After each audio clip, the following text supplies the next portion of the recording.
Je suis physicien. La physique, elle est née il y a 400 ans à peu près.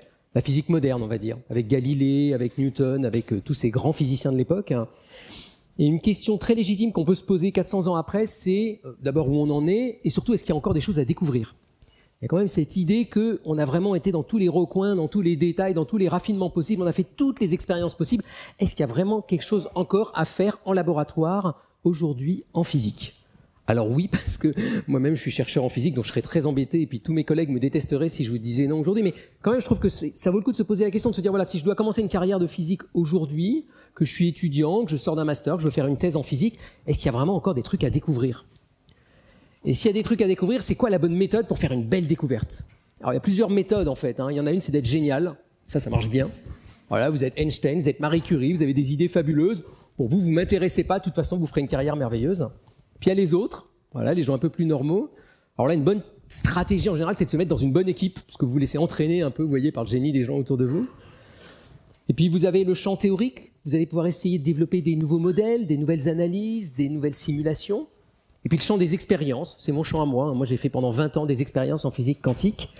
Et là, l'idée, c'est de faire la meilleure expérience possible, d'essayer de mieux mesurer que les autres, pour peut-être essayer de mesurer quelque chose que les autres n'ont pas mesuré avant. Mais c'est pas hyper enthousiasmant, quoi. Est-ce qu'on va juste rajouter un chiffre après la virgule, vous voyez, et rendre la mesure un peu plus précise de proche en proche? Alors on peut faire ça. Et puis il y a la technique ultime que j'adore, que quelques équipes ont choisi d'adopter, qui est la plus risquée peut-être, mais la plus marrante à la fois, c'est d'essayer de battre des records. Alors la stratégie, elle est très simple. Vous allez essayer de battre un record du monde. Donc par exemple, vous allez essayer d'avoir la plus basse température sur Terre possible. Okay ? Donc vous fabriquez l'engin qu'il faut pour être plus froid que n'importe qui avant en laboratoire sur Terre. Alors c'est très dur, en général vous n'y arrivez pas, mais si vous y arrivez, c'est pas ça la découverte, c'est ce que vous allez faire maintenant. C'est-à-dire que maintenant, dans votre labo, vous avez un machin qui est plus froid que n'importe qui sur Terre. Et donc littéralement, tout ce que vous allez y glisser, bah, vous ferez une découverte. Et c'est pas dit que les découvertes soient intéressantes, vous voyez, c'est un pari sur l'avenir. Ça peut juste geler et puis voilà, quoi. Alors c'est un pari qu'avait tenu un Hollandais au début du XXe siècle, c'est un de mes héros personnels, qui s'appelait Camerlinghuns. Il a tenté ça. Il a mis 15 ans à arriver à être plus froid que tout le monde sur Terre. Il y est arrivé en rendant l'hélium liquide. Et en faisant ça, il a eu l'expérience pendant 2-3 ans la plus froide au monde, mais alors vraiment 20 fois plus froide que n'importe qui. Et pendant 2-3 ans, il n'a rien mesuré d'intéressant. Tout gelé. Ben ouais, évidemment, on aurait pu lui dire. Hein. Et puis au bout de 3 ans, en 1911, il a mis un petit bout de mercure, il a mesuré l'électricité dans le mercure, et soudain, il a vu un truc incroyable. Soudain, il a vu que le mercure conduisait le courant parfaitement. C'était impossible. Il voyait sous ses yeux une sorte de mouvement perpétuel électrique. Il venait de découvrir la supraconductivité. Et il a eu son prix Nobel, pas du tout pour avoir découvert la supraconductivité, il a eu son prix Nobel pour tout ce qu'il a pu faire avec l'hélium liquide. C'est ça le titre du prix Nobel. Et vous voyez, les physiciens déjà à l'époque avaient compris le truc. La force de Camerlinghuns, c'était de s'être entêté à battre ce record du monde, à repousser les limites, à rendre son laboratoire plus froid que n'importe où sur Terre et même dans l'univers, on peut le dire, parce qu'il avait une température plus froide que n'importe où dans l'univers à l'état naturel. Et grâce à ça, coup de chance, il a fait des découvertes fabuleuses. Et c'est ça que j'aimerais vous raconter, mais aujourd'hui. Je me suis amusé à aller me balader un petit peu partout, à aller discuter avec plein de collègues, à essayer de retrouver ces équipes un peu folles, là, ces types un peu extrêmes qu'on met dans un coin du labo, parce qu'en général, ils font tout péter, donc on ne veut pas qu'ils soient trop près des autres. Et j'ai été les interviewer, j'ai été discuter avec eux, j'ai été visiter leur labo, j'ai été lire leurs articles, et j'ai été, voilà, capturer un petit peu ces histoires complètement extrêmes. Puis après, je suis revenu dans mon équipe. Alors actuellement, j'ai une équipe qui fait plus de la physique quantique. Mon équipe, elle fait des recherches sur des nouvelles façons de vulgariser. Voilà, on essaye d'inventer des façons de vulgariser et aussi d'enseigner un peu différentes. Et cette équipe, elle est essentiellement composée de designers et puis quelques physiciens comme moi. Donc j'ai été voir les designers en leur disant, bah alors voilà, j'ai un super sujet, la physique de l'extrême, des cryostats, des trucs et tout. Qu'est-ce qu'on pourrait faire de marrant autour de ça? Et donc on a réfléchi, alors notamment avec une designeuse qui était dans l'équipe à l'époque, Juliette Nier, illustratrice, graphiste. Et très vite avec Juliette, on s'est dit ça serait trop marrant d'arriver à faire une conférence qui elle-même soit extrême, qui elle-même batte un record du monde. Et donc c'est ce qu'on va faire ensemble ce soir. Et donc bienvenue à, alors vous allez voir, tout rate en général. Déjà, je crois que je suis pas dans le bon sens. Oh là là, ça commence très très fort ma conférence.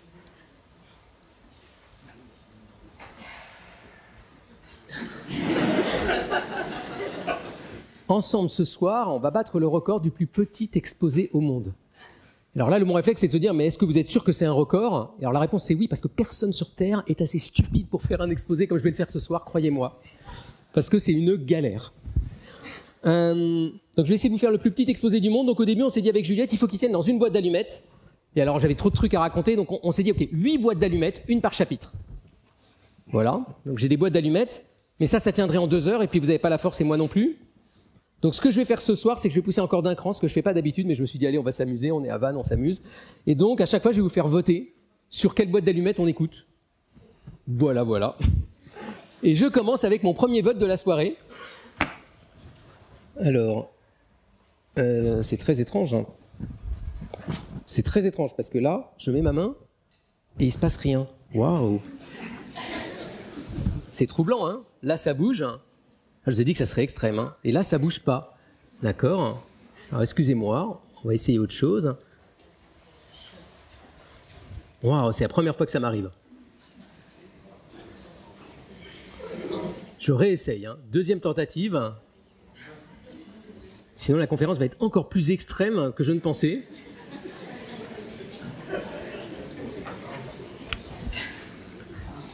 Je vérifie tout, hein. Oh là là, croyez-moi, je suis un expérimentateur, hein. Ah bah c'est à l'envers, hein. On a la totale, hein.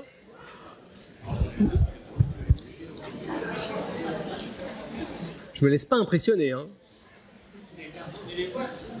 Ah, on est bien là. Bon, pendant ce temps, vous avez eu le temps de réfléchir à votre vote, hein. Vous savez, quand on n'est pas bon et qu'on a un problème, on accuse toujours les étudiants et les étudiantes. Donc vous avez le choix pour ce premier vote entre le champ magnétique le plus intense qui ait jamais été fabriqué sur Terre et la pression la plus monstrueuse, la plus élevée qu'on ait jamais réussi à fabriquer en laboratoire. Alors, méthode de vote très numérique, vous allez lever la main ceux qui préfèrent le champ magnétique le plus intense. Ok, ça va être l'enfer. Et ceux qui préfèrent la pression la plus élevée. Ah non.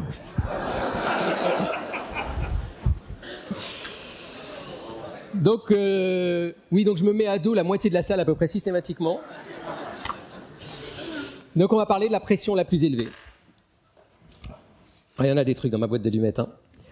Alors, comme tout bon prof, il faut que je vous redéfinisse ce que c'est qu'une pression et que je vous donne des ordres de grandeur. Une pression, c'est ça, c'est quand j'appuie, d'accord? Donc j'appuie, c'est une pression. Alors regardez bien, quand j'appuie, là, je le sens, hein, sur ma main, là, je peux le faire ici. Si je fais avec mon ongle, ah, ça fait bien plus mal. Je crée plus de pression. Vous voyez, je fais pourtant exactement la même force, là et là, mais là, j'utilise que mon ongle. Donc en fait, la pression, elle est liée à la force que j'applique, mais aussi à la surface. Vous voyez, un clou, ça fait plus mal que l'autre côté du marteau. Donc plus la surface est petite, plus la pression est grande. Donc si vous voulez battre le record du monde, l'astuce, c'est évidemment d'appuyer, mais d'appuyer sur quelque chose de pointu. Et donc il faut que vous essayiez de trouver l'objet le plus pointu sur Terre, mais qui tienne le coup, parce que vous allez appuyer, donc qui ne casse pas. Donc la stratégie, c'est de prendre l'objet le plus solide et de le tailler en pointe. Et donc je l'ai emmené avec moi ce soir. Je vous présente votre outil de choix. Si vous voulez faire de la pression, vous prenez du diamant. Le diamant, l'objet le plus solide à l'état naturel qui existe sur Terre, et vous allez le tailler en pointe. Il y a tout un art pour tailler la pointe du diamant.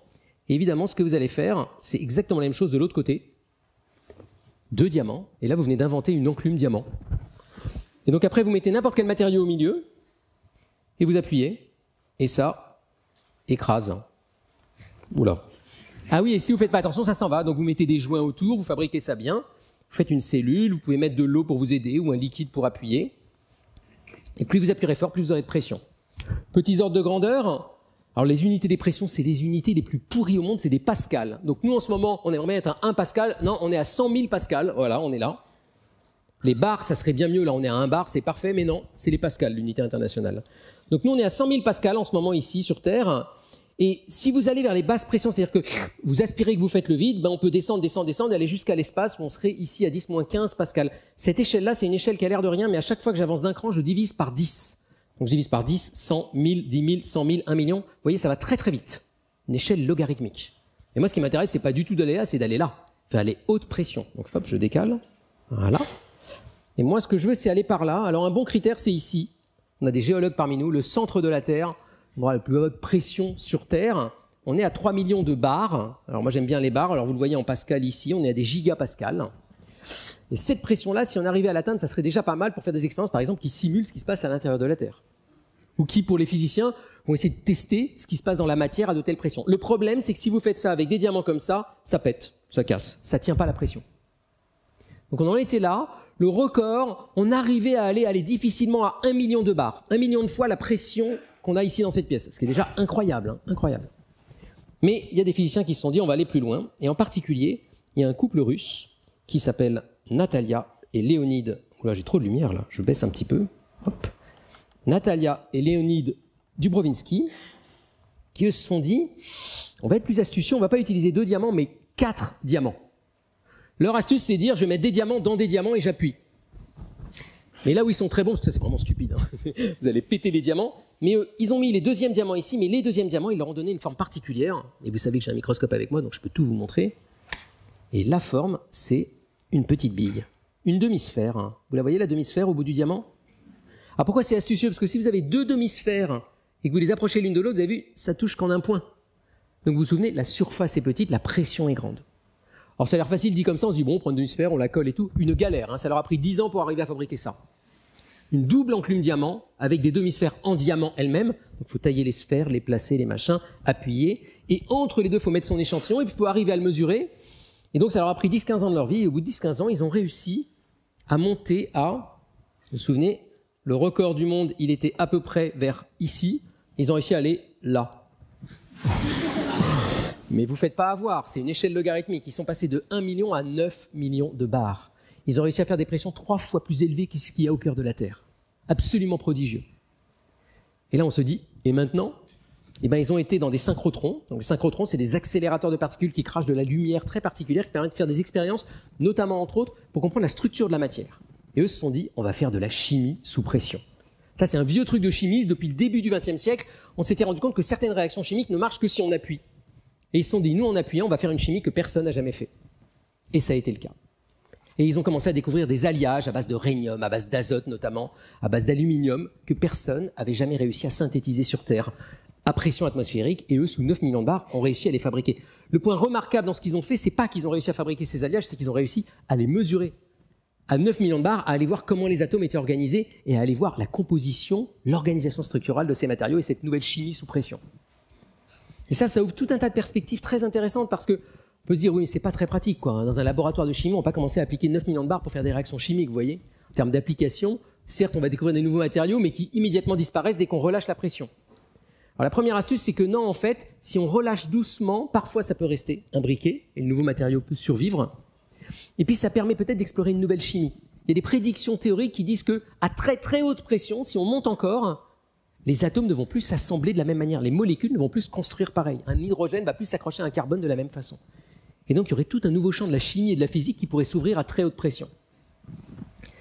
Et puis en même temps que les Dubrovinsky travaillaient là-dessus, il y avait d'autres physiciens, une équipe française du CEA Saclay, qui est tout près de mon laboratoire, qui elle s'est dit, nous aussi on veut faire notre enclume, et nous on va pas essayer de faire le truc des billes, il n'y a que les Dubrovinsky qui savent faire ça, on va même pas essayer. J'ai discuté avec Paul Loubert, et lui il disait, à nouveau le record m'intéresse pas, ce qui m'intéresse c'est d'arriver à faire une expérience que personne n'aurait jamais fait avant. Et Paul Loubert lui s'intéressait à une expérience qui était le Graal des physiciens des hautes pressions, un truc que tout le monde essaie de faire depuis 1950 et que personne n'avait jamais réussi à faire. Alors je vous l'ai emmené en direct l'expérience pour que vous la voyez. L'idée, c'est de prendre de l'hydrogène gazeux et d'appuyer dessus. Donc on y va. Je vous ai amené plein d'hydrogène, voilà. Donc là, vous avez votre gaz de dihydrogène. Et donc si vous appuyez dessus, vous comprenez ce qui va se passer, hein. Vous écrasez, et quand vous écrasez, ben, votre gaz il devient solide. Les atomes se touchent et avec un peu de chance, ils vont s'accrocher et vous allez solidifier l'hydrogène. Il y avait des prédictions théoriques des années 50 qui disaient, si vous arrivez à faire ça, si vous arrivez à prendre ce gaz qui est le plus léger qui existe, un des plus présents dans l'univers, et que vous arrivez à le rendre solide, vous aurez le meilleur métal sur Terre. Vous aurez un supraconducteur incroyable et un métal aux propriétés fabuleuses. Et personne n'y arrivait. On n'arrivait pas à monter suffisamment en pression pour rendre l'hydrogène métallique. Et Loubert se dit, moi j'essaye. Donc 30 ans de sa vie à essayer. Et au bout de 10-20 ans, il commençait à en avoir marre, et il s'est dit, il faut que je trouve l'enclume parfaite qui m'arrive à faire ça. Et donc ce que je vais essayer de faire, c'est de raisonner à l'envers. Je vais faire péter mes enclumes, et voir comment elles ont pété pour voir comment les corriger. Rétro-engineering, il appelle ça. Donc en gros, il fait casser, il regarde comment ça a cassé, et il dit, bon, bah faut que je taille un peu plus comme ça, un peu moins comme ça et tout, pour arriver petit à petit à la forme idéale. Et la forme idéale, il la trouve finalement. Il se rend compte que la forme idéale pour son enclume, c'est une sorte de petit volcan, vous voyez, une sorte de tore qui monte comme ça, qui descend et qui remonte comme ça. Il la taille dans un diamant, il fabrique son enclume, et avec 2 collègues à lui, ils vont au synchrotron soleil faire l'expérience. Ils démarrent un matin, ils appuient, ils écrasent l'hydrogène, ils appuient dessus. Et là, ils ont l'impression de voir quelque chose. Alors là, je vous ai emmené l'article avec moi dans lequel ils ont publié leurs résultats. Alors, la figure est là. Donc une fois, j'ai donné cette conférence et il y avait Paul Loubert dans la salle. J'étais vraiment mal. Donc maintenant, je peux me lâcher. Maintenant que Paul a dit OK. Alors ça marche plus. Ça marche encore. Je suis vraiment malheureux ce soir. C'est pas grave, je vais vous le montrer directement. On le voit hyper bien. Vous voyez la courbe, là, il y a un truc qui descend. Vous le voyez descendre? C'est vrai? Ah mais ouais, on le voit. Et là, ça tombe et on voit plus rien après. Vous voyez plus rien après? Ouais. Eux non plus, ils voyaient plus rien. Là, ils sont en train de mesurer comment l'infrarouge tape sur leur échantillon avec leur synchrotron soleil, puis ça descend, ça descend, ça descend, pendant qu'ils appuient, et soudain là, plus rien. Et ils se disent, wow, de 2 choses l'une, soit on a rendu l'hydrogène métallique pour la première fois de l'histoire de l'humanité, soit l'hydrogène s'est barré dans la pièce et on n'a plus rien dans la machine. Donc ils vont se coucher, c'était la fin de la première journée, et ils reviennent le lendemain, et le lendemain, au lieu d'essayer de pousser encore plus, ils redescendent. Ils redescendent, alors je ne sais pas si vous voyez, il y a des points rouges et des points bleus. On voit absolument rien, hein, on est d'accord. Il va falloir que je fasse remarcher ce microscope à tout prix. Bon, au prochain vote, je referai marcher le microscope. Ils redescendent l'expérience, ils redescendent la pression, et soudain, ils revoient apparaître le signal. L'hydrogène ne s'était pas en allé. Pour la première fois, ils avaient réussi à rendre de l'hydrogène métallique. Alors par contre, ils n'ont pas réussi à le rendre supraconducteur. Donc plein de chercheuses et chercheurs continuent à essayer d'appuyer sur l'hydrogène pour voir si ça serait le meilleur supraconducteur qui existe sur Terre. Il y a plein de signes qui nous font penser que ça serait le cas, mais personne n'y est arrivé pour l'instant. Alors on pourrait se dire, bon bah ça y est, là on a le record de la haute pression avec les Dubrovsky, avec Paul Loubert, mais il y a bien mieux. Il y a, ou pire, je ne sais pas comment le dire, une physicienne aux États-Unis, au Livermore National Laboratory, qui elle a utilisé la technique ultime pour faire des hautes pressions. Alors là, mais c'est même plus des bourrins quoi. Vous prenez 178 lasers les plus puissants au monde, okay, dans des hangars qui font en gros 2 stades de foot, et vous les lancez tous exactement au même moment, à la nanoseconde près, et vous envoyez tous les rayons en un point très précisément. D'accord? Que vous mettez au milieu d'une immense sphère très loin de tout le monde. Et là, vous mettez votre échantillon à étudier. Les 178 lasers arrivent ensemble, c'est l'équivalent de 20 centrales nucléaires en énergie à peu près accumulée. Alors pas très longtemps, hein. Et tous les faisceaux arrivent au même moment, convergent dans l'échantillon, le font assez vite cramer, mais créent une onde de compression telle qu'à l'intérieur de l'échantillon se crée une surpression gigantesque, mais très très fugace. Ça dure pas longtemps. Et ils vont développer tout un système de mesure, notamment de vitesse du son, pour arriver à mesurer cette pression le temps que l'échantillon survive. Ils se disent, qu'est-ce qu'on pourrait mettre comme échantillon pour notre premier essai? Eh bien évidemment, ils mettent un diamant. Ils se disent, c'est le seul truc qui va peut-être résister à notre machine de l'enfer, là. Donc ils mettent le diamant au milieu, ils lui balancent les 178 rayons laser d'un coup. Toutes les théories disent, le diamant va fondre et disparaître, et le diamant tient le coup. Dans leur expérience, le diamant tient le coup. Ils arrivent à mesurer la pression et ils trouvent qu'ils sont montés à 50 millions de bars. 55 térapascales. 50 millions de bars, souvenez-vous, c'est plus de 10 fois la pression au cœur de la Terre. Et ça, c'est vraiment le record du monde des hautes pressions. C'était mon premier chapitre. Là, il y en a qui se disent, mais si on avait voté pour l'autre truc, ça aurait été mieux et tout. Alors, je vous propose un deuxième vote. Donc on continue dans les extrêmes. Là, on va être dans les extrêmes un peu plus délicates. C'est un peu moins les bourrins, on va dire. Et je vous propose la mesure la plus courte au monde. Voilà, avec des lasers à nouveau. Ou la balance la plus précise au monde et qui est en fait pas du tout une balance. Ça, vous verrez si vous choisissez. Je vous laisse réfléchir une seconde. Pendant l'instant, j'essaie de réparer mon microscope. Discutez avec vos voisins, essayez de les convaincre, n'hésitez pas.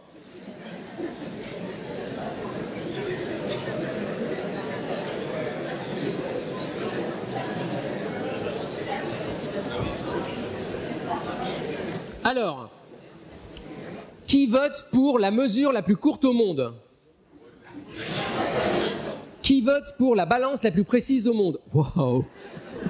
C'est assez marrant parce que la dernière fois que je l'ai fait, tout le monde a voté pour la mesure la plus courte au monde. Tant pis pour vous, vous n'aurez pas la mesure la plus courte au monde, mais vous allez voir la balance la plus folle qui existe. Donc comment faire la balance la plus précise au monde? L'astuce, c'est de ne pas faire une balance. Ne faites surtout pas une balance. Parce qu'une balance, en gros, c'est un machin qui pèse un truc contre un autre machin, et ça va être une galère, quoi. Si vous voulez mesurer des tout petits objets, comment vous allez les mettre dans 2 plateaux qui bougent, ça va être de la mécanique et tout. abandonner ça, trouver une autre façon de peser. Et ça, c'est le travail d'une équipe en Espagne qui s'est dit, nous, au lieu de peser, on va fabriquer une guitare. Vous allez voir. Alors, pourquoi ils veulent fabriquer une guitare? D'abord, il faut que je vous mette, voilà, les grammes. On a des grammes avec nous. La stratégie est la suivante. Leur idée, c'est de faire du son, ou de faire plutôt une vibration. Vous savez, une corde de guitare, vous la faites vibrer. Et ils se disent, si on fait vibrer très vite, dès qu'il va lui arriver quelque chose, elle va vibrer un peu différemment. Et on va le mesurer. Vous voyez la stratégie?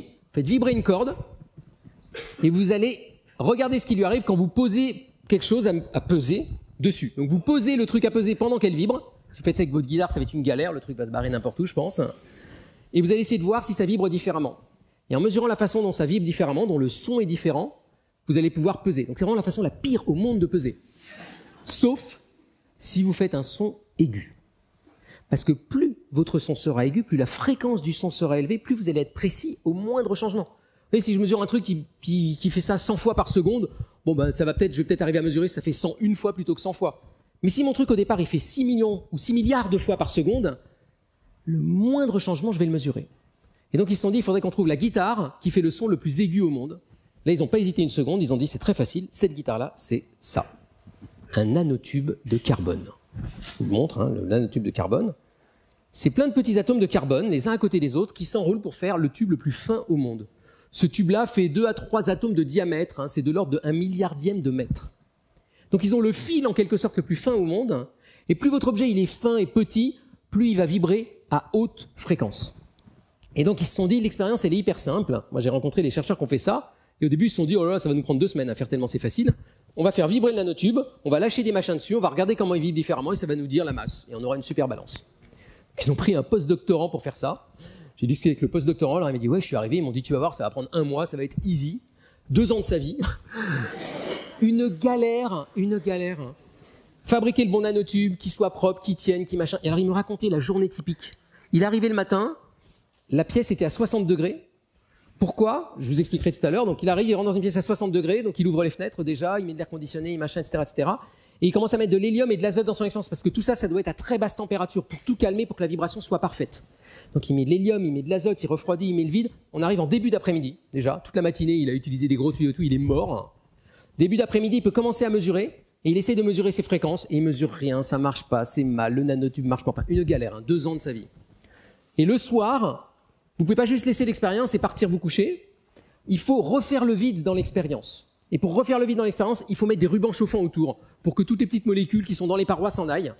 Et donc le lendemain matin, quand vous revenez, il fait 60 degrés dans la pièce tellement ça a chauffé. Un enfer. Et au bout de 2 ans, ils arrivent à faire l'expérience que je vais vous montrer maintenant. Donc le nanotube, il faut l'imaginer comme une petite cordelette comme ça, et puis vous la faites vibrer, vous voyez? Je la fais vibrer, et quand elle vibre, elle va vibrer de façon assez particulière, je ne sais pas si je vais arriver à le faire. Vous voyez qu'il y a des bosses à certains endroits et pas à d'autres. Bon, elle vibre, hein, en gros, hein, c'est une corde de guitare. Et pendant qu'elle vibre, vous lui lâchez dessus des trucs petits et légers, et vous espérez qu'il s'accroche. Alors là aussi, il n'y est pas arrivé, ça lui a pris 6 mois pour arriver à faire ça, parce qu'à chaque fois qu'il lâchait des trucs dans le tube, ils allaient s'accrocher aux parois, ils tombaient jamais sur le nanotube. Puis au bout d'un moment, il a réussi à trouver la technique, il a réussi à lâcher des petits machins. Je vous en lâche un plein, et de temps en temps, il y en a un qui tombait sur le nanotube. Et au moment où il tombait, eh ben lui, il a essayé de mesurer ce qui se passait au niveau du nanotube. Alors tout ça, évidemment, vous ne pouvez pas le faire comme ça. Il faut vous mettre à très très basse température, hein, on est à quelques millièmes de degrés du zéro absolu, et dans de l'ultra-vide, il y a des tas de pompes partout qui pompent. Et en faisant ça, il a mesuré, alors ce coup-ci, je vais vous mettre le microscope, dans un article. Les gens qui viennent d'arriver se disent « je repars ». Oh là là, qu'est-ce qu'elle est belle cette courbe. Attendez, je fais la mise au point. Donc ce qu'il a lâché sur son nanotube, c'est une molécule de 10 atomes de carbone et 10 atomes d'hydrogène. D'accord, un truc qui fait 20 atomes. Et il a mesuré ça. Vous avez vu, c'est cradoc, hein. Ça, c'est la vibration. Donc je vous ai dit, c'est à peu près 2 à 3 milliards de fois par seconde, 2 à 3 gigahertz. Et il mesure au cours du temps. Vous voyez, c'est des secondes en bas.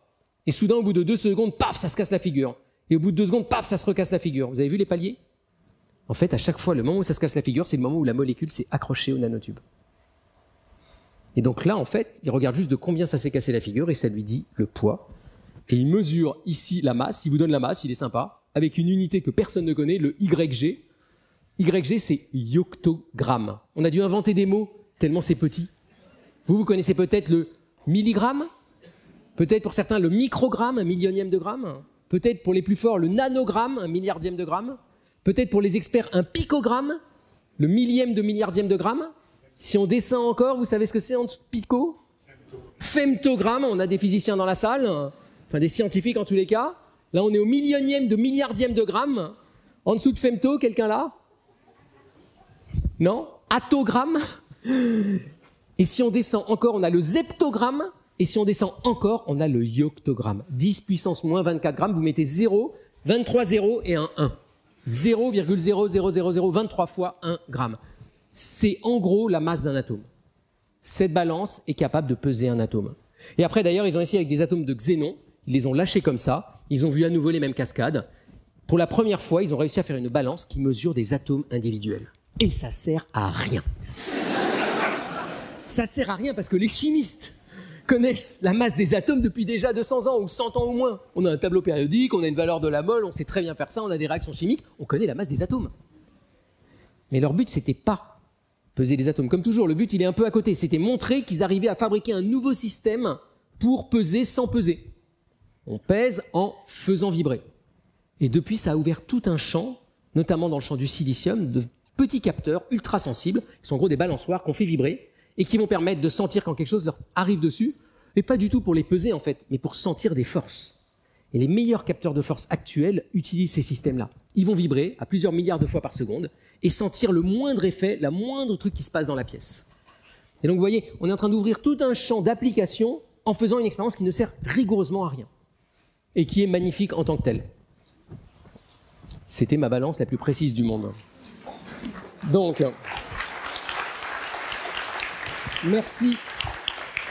merci pour eux. Troisième vote, ça va, vous tenez le coup? Il n'y a plus que 2 votes, hein. Faut pas vous rater là maintenant. Hein.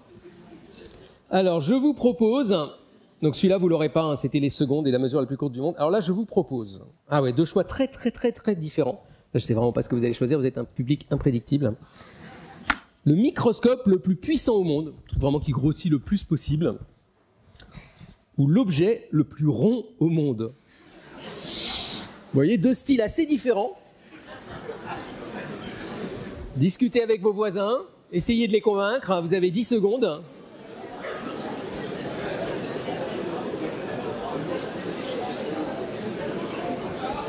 Alors, qui vote pour le microscope le plus puissant au monde?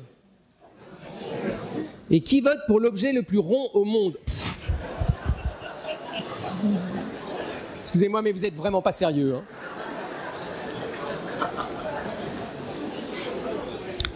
Alors, l'objet le plus rond au monde. Ah non, il me faut même pas des mètres, là il me faut des kilos. Ah voilà, il me faut de la masse.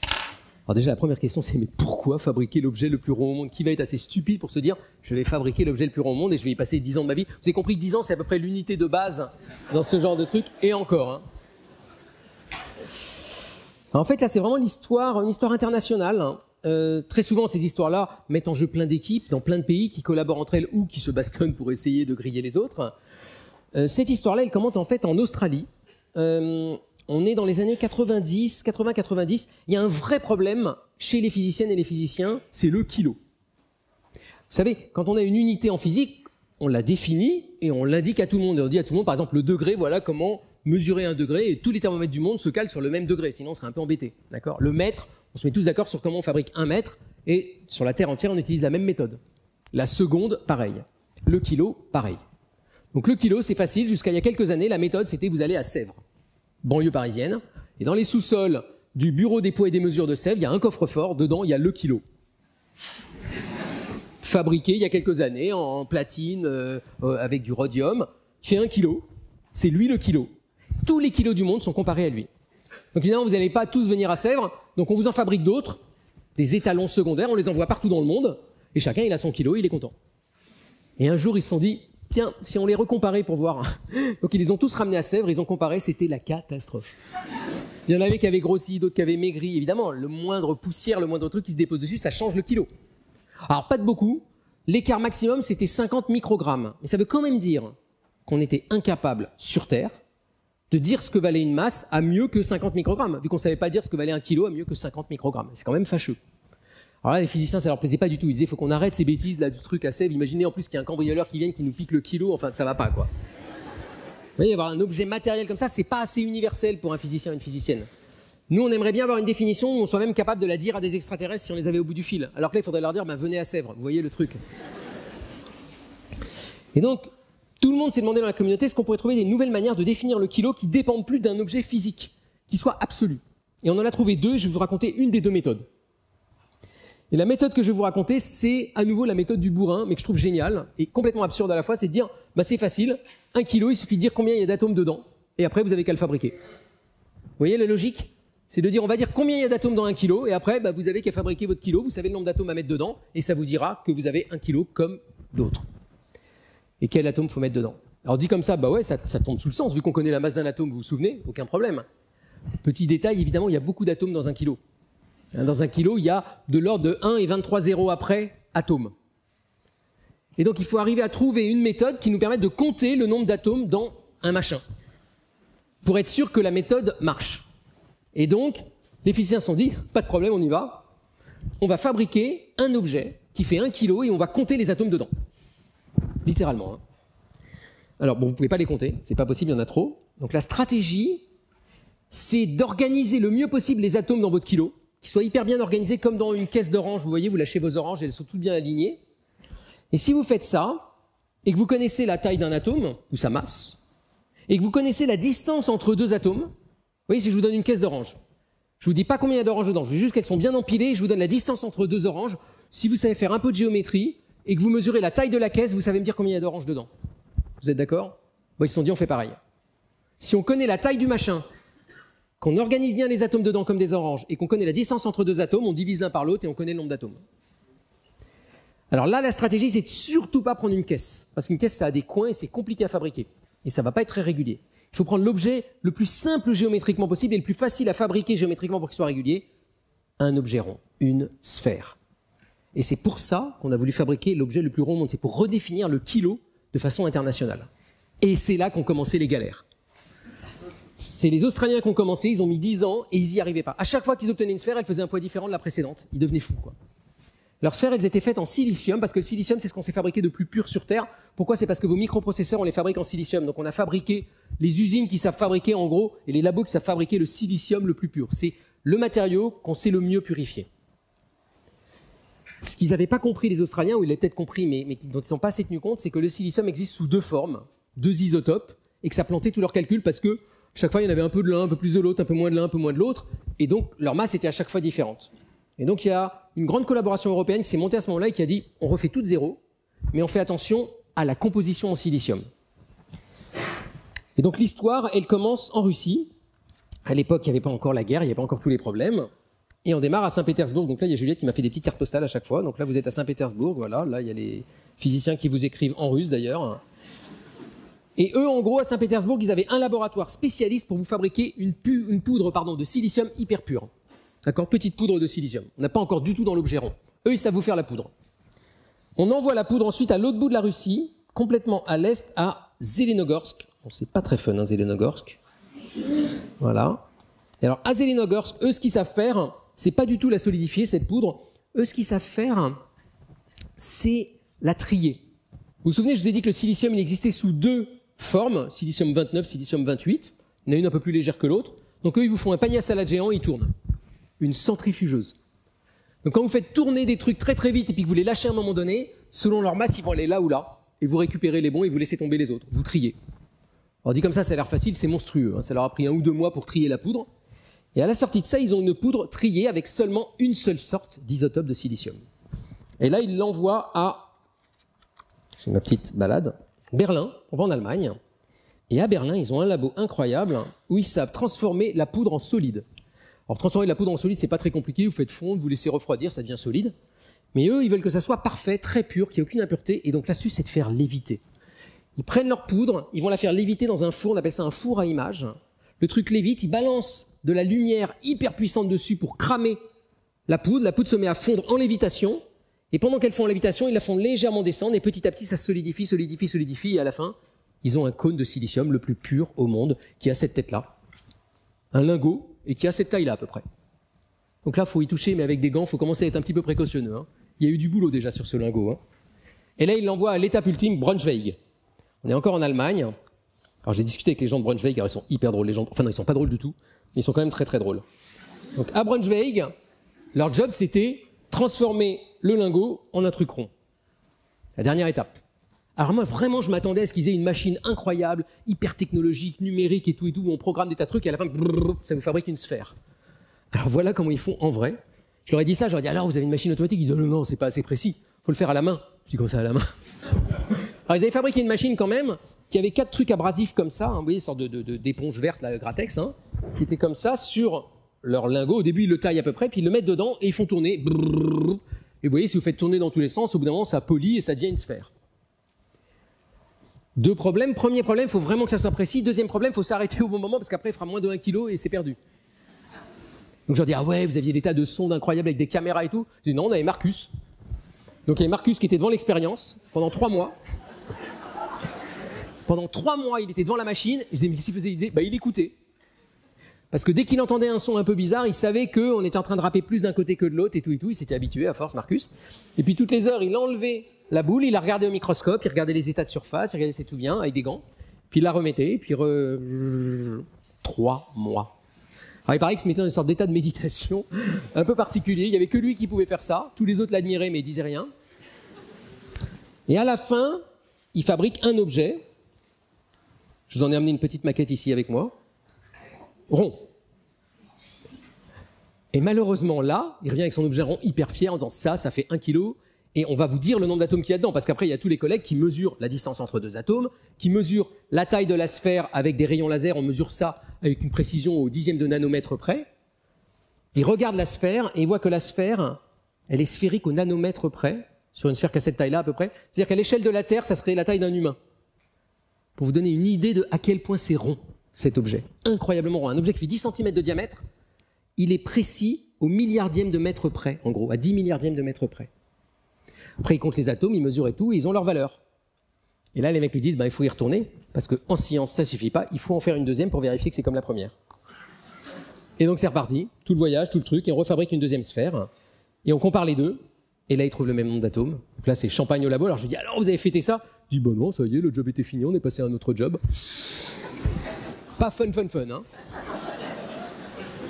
Là où ils ont vraiment fêté le champagne, c'est quand ils ont appelé les Canadiens et les Américains qui, eux, pendant ce temps, faisaient une deuxième méthode dont je ne vous ai pas parlé. Vous vous souvenez, il y avait 2 méthodes pour mesurer le kilo. Eux, ils fabriquaient une balance quantique, j'ai pas le temps de vous expliquer, une balance incroyable, la balance de Kibble. Ils l'ont fabriquée aux États-Unis, au Canada. Ils ont fait la même mesure, ils ont vu qu'ils trouvaient la même chose. Et après, il y a eu le moment du coup de fil un peu stress où ils ont appelé l'Allemagne pour voir s'ils trouvaient le même kilo. Avec 2 méthodes différentes. Et ils ont trouvé le même kilo dans les barres d'erreur. Et donc là, ils ont prévenu toute la communauté internationale. Ils ont dit, c'est bon. On sait fabriquer 1 kilo sans le truc de Sèvres.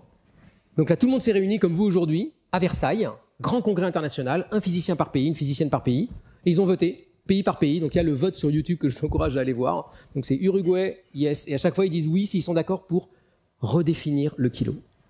Et donc depuis 2018, le kilo n'est plus 1 kilo à Sèvres. Le kilo maintenant est défini de façon internationale à partir de la sphère la plus ronde et de la balance quantique de Kibble. Et c'est à ça que ça servait. Alors évidemment, vous avez bien compris que moi j'aime pas PowerPoint, donc je préfère ça, même si c'est pourri. Le problème c'est que sur PowerPoint on peut faire des films et des vidéos. Donc j'ai dit à Juliette quand même ça serait sympa de faire une vidéo où on voit toute la progression de l'échantillon. Elle me dit pas de problème. Donc je vous fais la vidéo en direct, vous êtes prêts?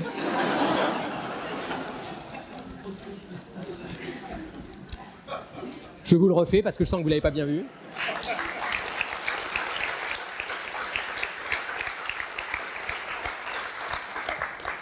Merci pour eux. Et ça, pareil, ça a pris 10-15 ans à arriver à faire ces expériences proprement, à convaincre la communauté et à finalement décider de la réforme. On ne réforme pas tous les jours les unités, et donc il ne faut pas se planter quand on réforme les unités. Et actuellement, un des grands sujets, c'est d'essayer peut-être de réformer la seconde avec des nouvelles méthodes quantiques. Mais pareil, il y a plein de bastons dans la communauté parce qu'on n'est pas sûr d'avoir envie de le faire ou que ça va vraiment améliorer les choses. Dernier vote de la soirée. Alors là, on est dans les 2, j'ai gardé les 2 pires pour la fin, les 2 plus extrêmes, on va dire, les 2 plus monstrueuses, chacune dans son genre. Je vous propose le gaz le plus froid au monde et qui sert absolument pas à faire un record de température, je vous préviens à l'avance, ou le mouvement le plus infime au monde, et dont le but c'est absolument pas faire un mouvement infime, mais je vous dis pas à quoi ça sert. Donc voilà, il faut choisir entre le mouvement le plus infime et le gaz le plus froid. Qui vote pour le mouvement le plus infime? Qui vote pour le gaz le plus froid? C'est le mouvement le plus infime qui gagne.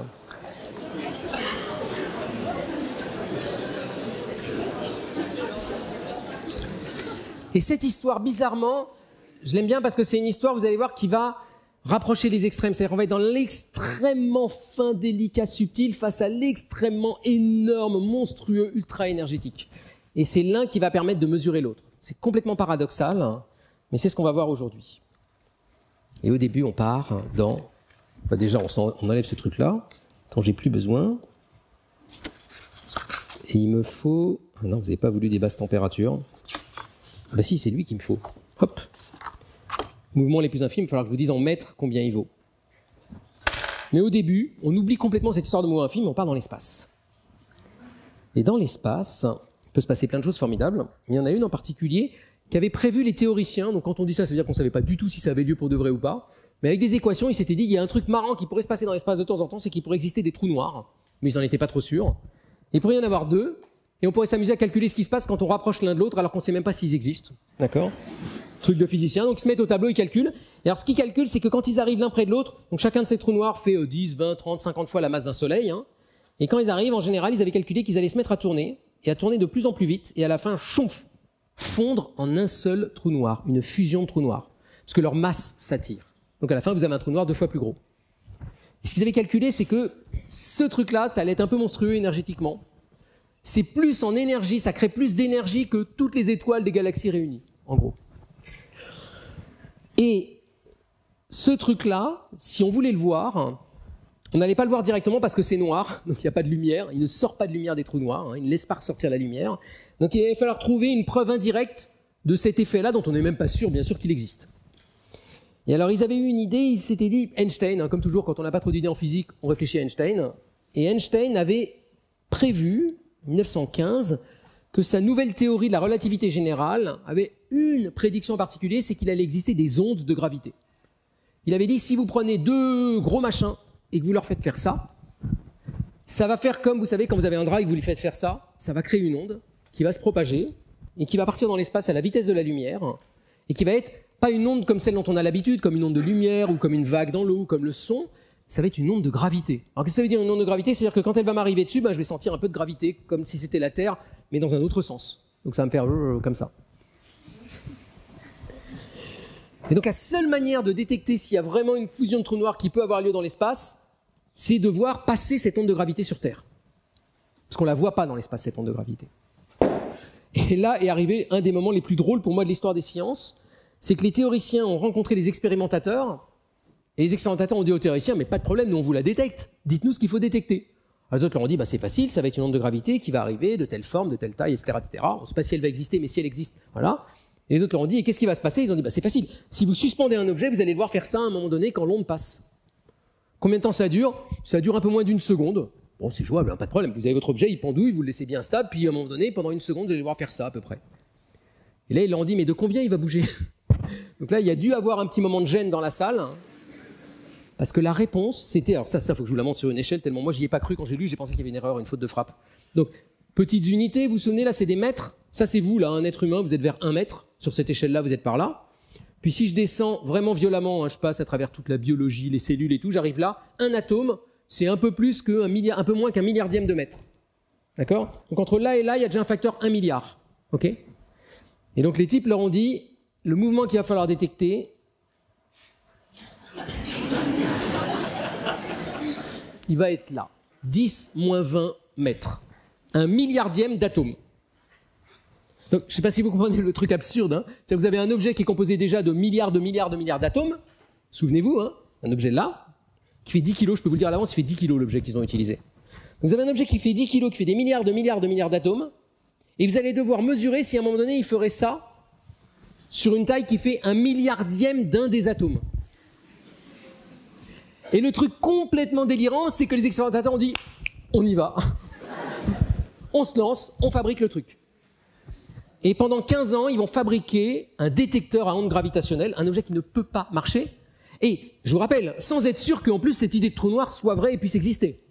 D'accord? Sur un pari. Comment fabriquer un détecteur du mouvement le plus infime au monde? Alors, comme toujours, les paradoxes se rencontrent. L'astuce, c'est d'être à grande échelle. Ça peut sembler absurde, on se dit au contraire, il faut faire un truc tout petit. En fait, non, faire un truc très grand, faire un détecteur très grand. Donc ce que vous allez faire, c'est que vous mettez dans les champs, loin de toute source de perturbation, loin des tracteurs, loin des trains, loin de tout ce que vous pouvez. Et dans les champs, vous allez mettre 2 miroirs. Je vous en ai un premier, là il est là, mon miroir, et puis j'en ai un deuxième. Et vous les mettez comme ça. Puis vous prenez un tube dans lequel vous balancez un rayon laser.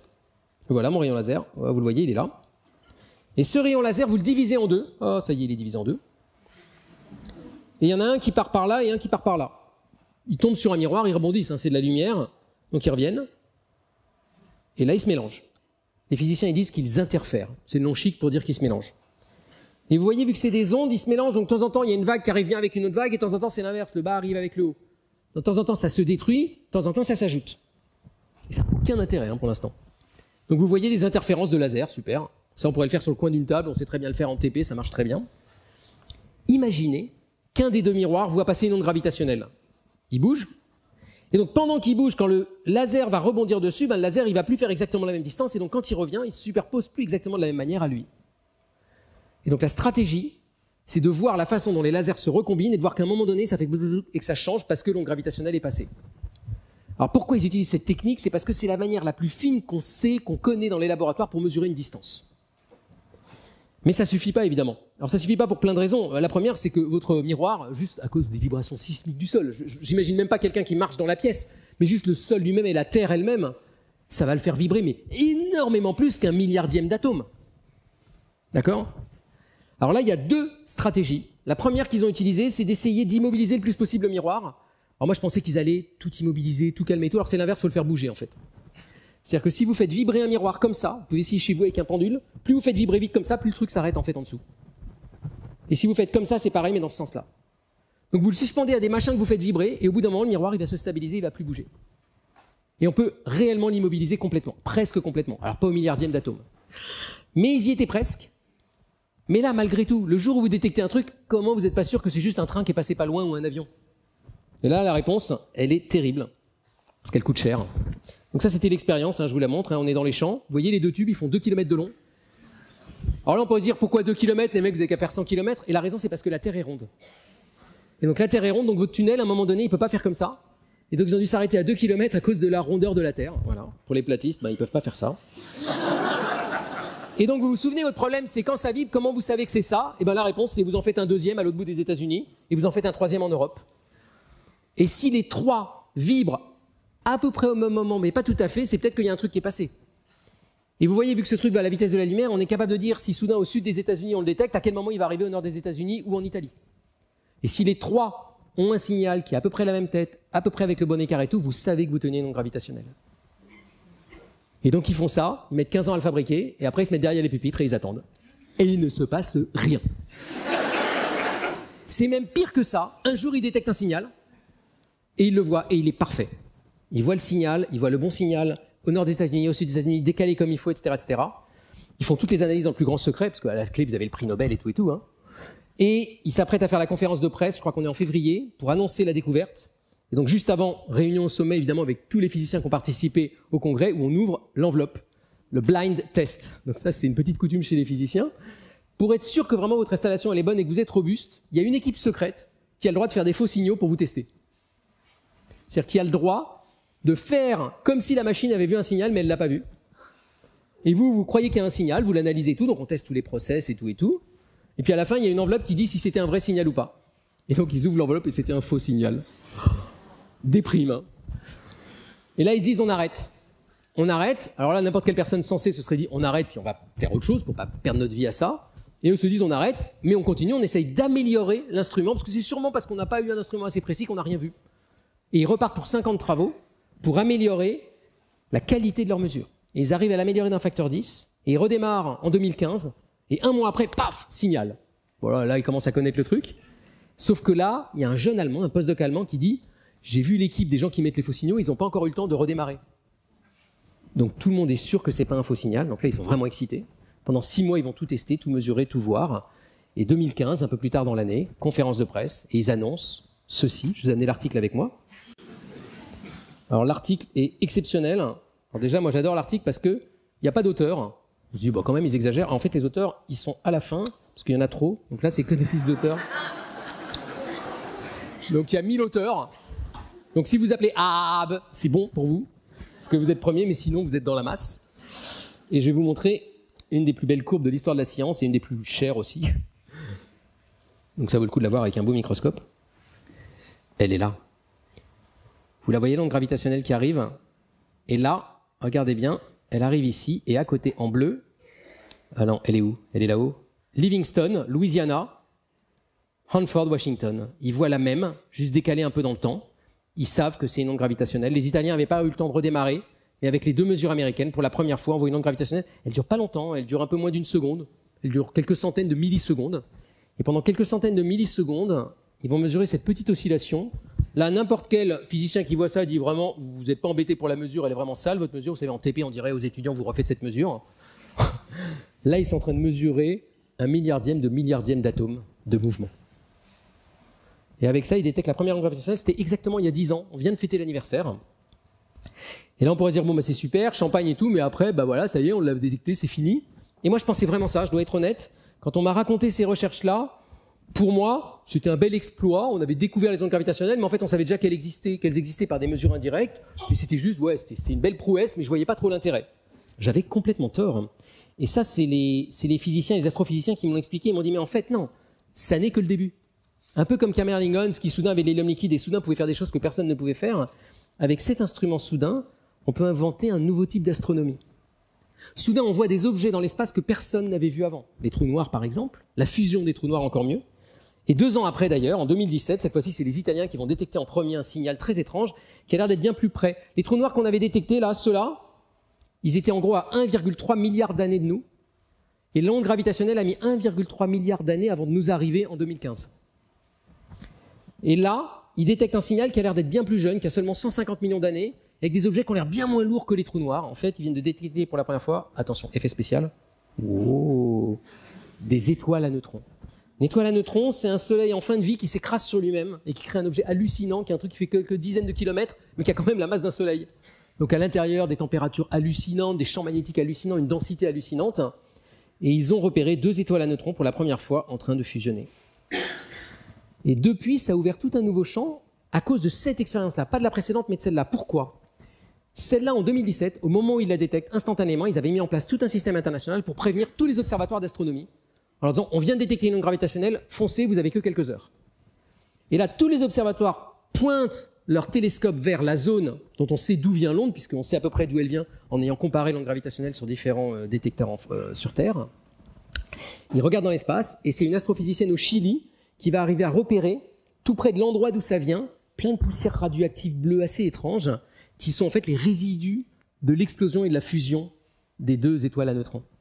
Autrement dit, vous voyez, pour la première fois, le champ de l'astronomie traditionnelle, les télescopes, hein, on regarde, on voit, ou on voit des ondes même dans l'infrarouge, mais en gros, on regarde avec un télescope, et le champ de la relativité générale qui détecte des ondes de gravité mesurent ensemble un même objet.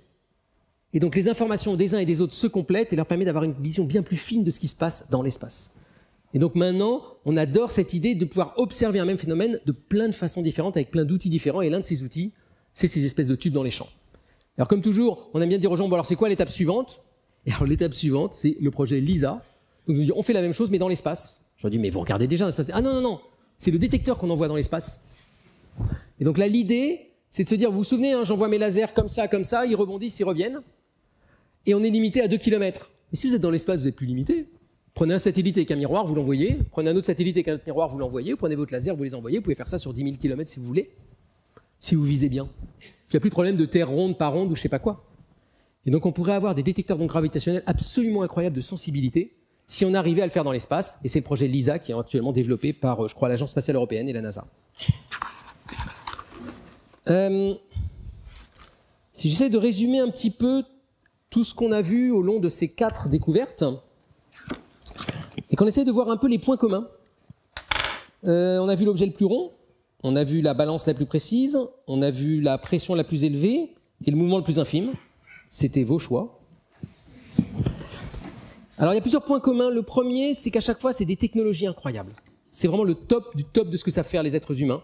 Avec les enclumes diamants, avec ici l'objet à polir, avec ici, je sais même plus ce que c'est ça, la balance la plus précise, ah bah oui, il est là mon nanotube dans son cryostat à dilution, là, sous ultravide, ou avec le miroir géant de 10 kg dont on va détecter un infime mouvement.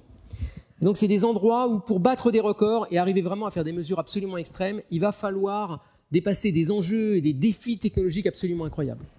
Donc ça c'est un point commun. L'autre point commun c'est que ça prend du temps. Alors en fait le nanotube, je me moquais de lui mais il s'en est bien sorti avec ses 3-4 ans, parce que eux ça a plutôt été 20 ans.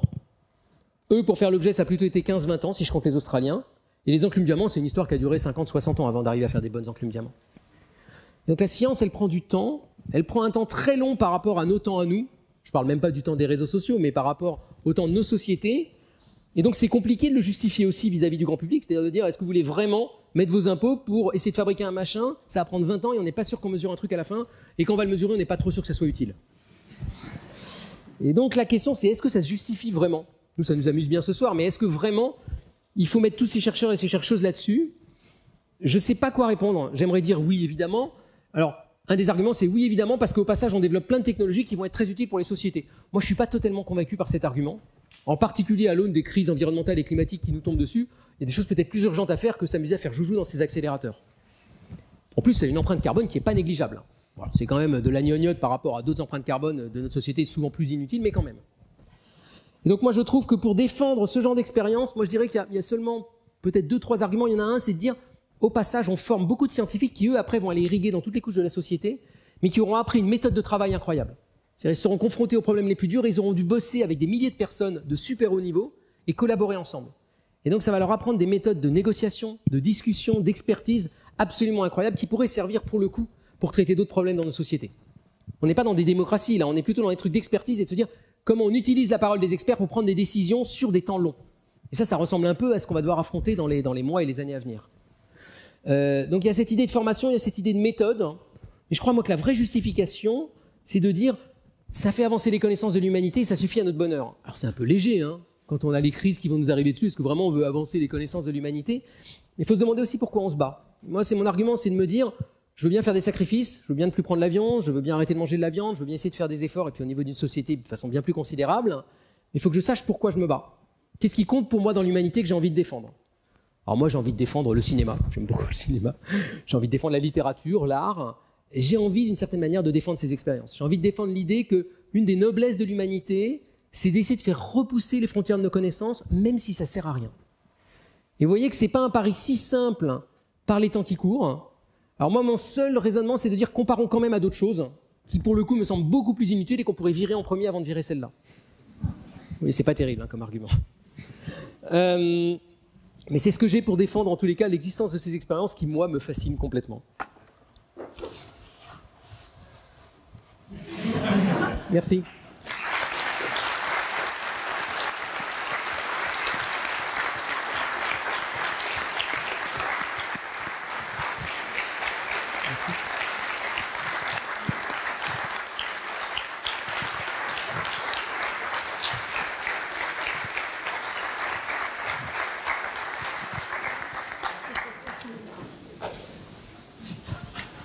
Bon, on va gérer les questions. Évidemment, ça commence.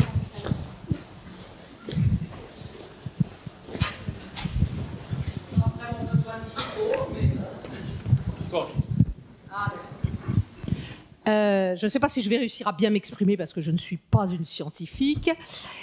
Dans ces expériences, et notamment c'est au cours de la première là, sur l'écrasement de l'hydrogène, il y a deux choses qui me préoccupent. Moi, un gaz, pour moi, c'est complètement impalpable. Donc, comment est-ce qu'on peut écraser quelque chose qui est impalpable? Et il faut que tous ces éléments-là soient contenus dans des éléments, des tubes, je ne sais pas. Et comment ces éléments-là réagissent-ils à ces expériences-là? Parce que c'est des éléments extérieurs. C'est une question que se sont posées les physiciens eux-mêmes. Hein. C'est vraiment la question technologique, c'est comment ça va faire pour ne pas se barrer et fuir. Donc, dans les cellules diamants, un des gros enjeux, c'est les joints. C'est comment vous fabriquez des joints ou une cellule pour contenir le truc et que ça ne se barre pas. Et il y a eu beaucoup de progrès technologiques faits sur comment on fabrique un joint qui tienne la pression. L'autre problème, c'est pas ça, c'est comment on mesure. C'est-à-dire que si vous écrasez tout, que vous tenez rien, comment est-ce qu'à la fin vous allez glisser un machin pour mesurer quelque chose et savoir ce qui s'est passé? Et c'est la grosse difficulté. C'est ça qui faisait la différence entre les différentes expériences que je vous ai montrées. Il y en a, ils se sont juste dit, on balance de la lumière, c'est le plus simple. Et on fait, mais même balancer la lumière, c'est pas simple, parce qu'il faut qu'il y ait un petit trou pour que la lumière, elle passe. Donc il y a d'énormes enjeux. Et puis une autre question qu'il faut toujours se poser quand vous battez des records comme ça, c'est comment on sait que c'est telle pression à l'intérieur, vu qu'on est les premiers sur Terre à la mesurer? Vous voyez, avec un thermomètre, vous allez mieux le comprendre, mais un thermomètre, si soudain je vais plus froid que n'importe qui sur Terre, comment je sais que mon thermomètre, il marche encore? Mon thermomètre, je l'ai calibré, je l'ai fabriqué en faisant confiance aux lois de la physique, dans les températures que je connaissais, mais soudain, si je suis à une nouvelle température, comment je sais que ça marche encore? Et donc il y a un énorme travail, on appelle ça de métrologie, de trouver à comment mesurer, par exemple, la pression dans cette expérience-là. Alors la technique en général, c'est qu'il faut que vous trouviez deux façons indépendantes de le mesurer et que ça vous donne la même valeur. C'est votre seule manière d'être un peu sûr de ce que vous faites. Mais comme vous dites, c'est impalpable, c'est très dur de voir ce qu'on fait. Alors, dans ces techniques-là, ils ont des techniques, je vous jure, dans certains articles, c'est ils prennent en photo au smartphone. Authentique, hein. Ils ont un petit trou, ils prennent en photo, ils disent, ah, vous avez vu, ça a changé de couleur. Alors moi, je dis, vous fichez du monde. Et après, ils essaient de faire des mesures. Mais les mesures sont tellement compliquées à faire. Et là, je parle même pas de mesures où il faut aller mettre des fils. Il y a eu des énormes polémiques récemment dans notre communauté de gens qui avaient fait des mesures en amenant des fils pour voir le courant électrique et qui se sont complètement plantés et qui ont annoncé des résultats faux parce que juste ils mesuraient pas ce qu'ils pensaient qu'ils mesuraient. Donc toutes ces expériences-là, l'exploit c'est pas du tout de fabriquer seulement les diamants et d'appuyer, c'est ensuite d'arriver à mesurer. Et je partage vos soucis. Bonsoir. Déjà, merci pour ce long mini-article. Et ensuite, j'avais une question. Comme vous avez traité toutes ces expériences de l'extrême, est-ce que vous n'auriez pas envie d'en faire une ou vous n'avez pas déjà un projet de l'extrême dans votre tête? Là, j'avais mon exposé de l'extrême. Oui. Non, moi, je ne suis pas câblé pour ça. Je me suis posé la question, je me suis dit, mais est-ce que j'aurais aimé faire ça dans ma carrière scientifique, par exemple? Moi, je n'ai pas la patience. Moi, tenir 20 ans sans savoir si on va arriver à mesurer quelque chose, je ne peux pas. Donc moi, j'avais une expérience qui était à ma taille, qui tenait à peu près dans, allez, on va dire cette taille-là, de physique quantique à basse température, et j'avais, on va dire, un résultat sympa tous les ans, à peu près, ou tous les 2 ans, ça m'allait bien. C'est déjà long, hein, tenir 1 an avant d'avoir un résultat. Mais moi, ça m'allait, et c'était à mon échelle. Moi, j'aimais pas l'idée de travailler avec trop de gens. Ce qui change beaucoup entre ces expériences et les expériences qu'on fait dans les laboratoires, comme il y en a, par exemple, j'imagine, dans l'université qui vous entoure, c'est que nous, on est à échelle humaine. Une expérience, une équipe, c'est quoi? C'est 2, 3, 4 personnes, peut-être 10 personnes. Là, c'est 1000 personnes. Alors, ils bossent pas tous les 1000 en se tenant la main en permanence. Mais c'est des process et des façons de bosser ensemble incroyables, que je trouve absolument fascinantes. Mais moi, j'ai envie, à la fin, que ma petite découverte, ça soit la mienne, et je la partage avec 2, 3 personnes, et c'est tout. C'est un peu égocentré, mais voilà. Souvent, quand les étudiants et les étudiantes se posent des questions dans quel domaine de recherche ils aimeraient travailler, ils se posent plein de grandes questions très théoriques, moi, je leur dis, mais demande-toi ce que c'est qu'une journée typique, avec combien de personnes tu bosses, combien de temps tu mets pour faire une découverte, etc. Et je trouve que ça permet de bien sentir ce pourquoi on est fait. Moi, j'étais pas fait pour les grandes expériences. Et dans ces domaines-là, il faut tout de suite des grandes expériences. Bonsoir. Bonsoir. Merci beaucoup pour votre conférence. J'avais une question. Alors, je suis désolé pour ma question par avance. Donc, l'intrication quantique nous a complètement chamboulé sur notre notion d'espace, sur la localité notamment. Je vous pose une question sur une autre expérience qui est la gomme quantique à choix retardé. Vraiment, je suis désolé pour la question. Qu'est-ce que ça nous apprend sur notre perception du temps? Donc là, il triche franchement, puisqu'il est en train de vous parler d'une expérience dont vous n'avez jamais entendu parler, dont j'ai absolument pas parlé ce soir. J'ai même pas prononcé le mot intrication. Donc, ce sont des expériences à choix retardé. C'est des expériences très paradoxales dans le champ de la quantique qui nous font nous poser des questions sur un peu la flèche du temps et le sens du temps. Alors en fait, si on les analyse, parce que ces expériences qui font à chaque fois mettre en jeu des analyses statistiques à la fin, on ne voit pas un événement individuel, les paradoxes en général se lèvent. Je m'arrête là dans ma réponse parce que sinon, je vais vraiment perdre tout le monde. Mais en gros, c'est pas si paradoxal que ça en a l'air. Voilà.